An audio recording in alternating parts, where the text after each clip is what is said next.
The Tiger Rising, Chapter 23. The next morning, Rob put the keys on the tiger's cage in one pocket and the wooden bird in the other, and set out looking for Willie Mae. He found her in the laundry room, sitting on one of his fold-up chairs, smoking a cigarette and staring into space. "Hey there," she said to him. "Where's your lady friend at school?" said Rob. But today, only a half day, he kept his hand in his pocket. Now that he stood before Willie Mae, he was afraid to give her the bird. What if it was wrong? What if he had carved it wrong and it did not look anything like the real cricket? What you giving me them shifty eyes look for?" Willie Mae asked. "I made you something," said Rob quickly before he lost his nerve. "Made me something?" said Willie Mae. "For real?" "Ha! Close your eyes and hold out your hand."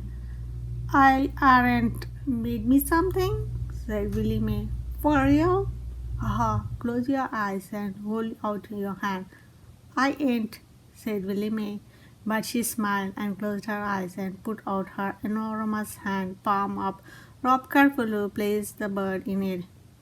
You can look now," he told her. She closed her fingers around the little piece of wood, but she didn't open her eyes. She puffed on her cigarette, the long gray ash on the end of it shriveled. "Don't need to look," she finally said. The cigarette ash dropped to the floor.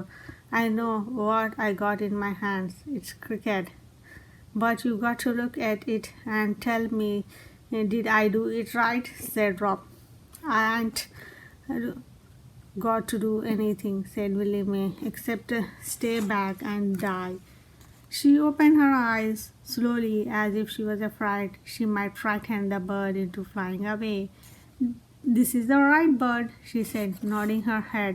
This the one. Now you don't go to rims about him no more," said Rob. "That's right," said Willie Mae. "Where did you learn to work a piece of wood like this?"